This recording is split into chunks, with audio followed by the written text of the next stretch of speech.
We're making roasted garlic steak sandwiches. This recipe will leave you saying, "That's a good sandwich." It all starts with some roasted garlic confit. We're adding a handful of garlic and adding some olive oil. We want this to be 75% full of olive oil, then add some salt and pepper and get it covered.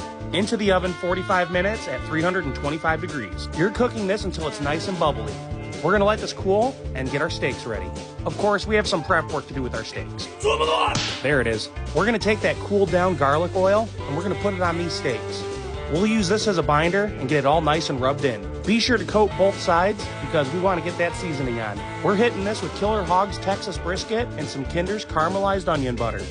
But of course, use the seasoning that you like. We're covering this seasoning on both sides, plus the edges. Everybody has a method for cooking steak. I like getting mine to room temperature before I even touch the grill. Don't forget those edges. Those are super important. We're gonna cook this on the char griller Autocamato. I'm gonna smoke this indirect until we hit 115 internal. Once you have your steaks at the temperature you like, we're gonna give them a good sear. Oh yeah, we need to toast our bread as well. We want some nice crispy bread with that garlic confit.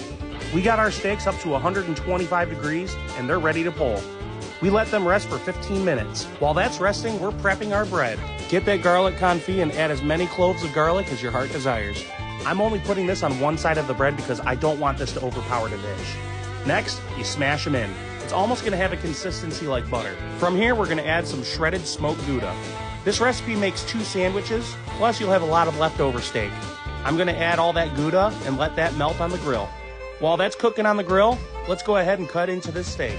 For a ribeye, I prefer my steak rare, and I think we accomplished that. I mean, look how pretty that is. That makes you want to dig in right away. Now we're gonna set that aside and get our bread ready to go. That cheese is nice and melted, and we're gonna add some sauteed onions and mushrooms. This is gonna pair really nice with that garlic. From here, add your steak. You could add as much steak as you want. I'm only adding a single layer because I don't want any ingredients overpowering anything else. And now for the final ingredient, we're adding some chipotle mayo. We're gonna put this on the top bun, then there's only one thing left to do.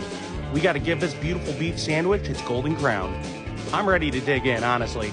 We gotta give you a good cross section. Of course, it doesn't look terrible, but how does it taste? Here we go.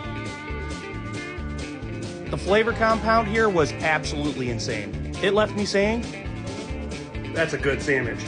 I think the only thing I would change is make that bread a little more crispy. Other than that, this is a 10 out of 10. Every ingredient in here was working in perfect harmony. It was pure bliss. I'm gonna need a moment.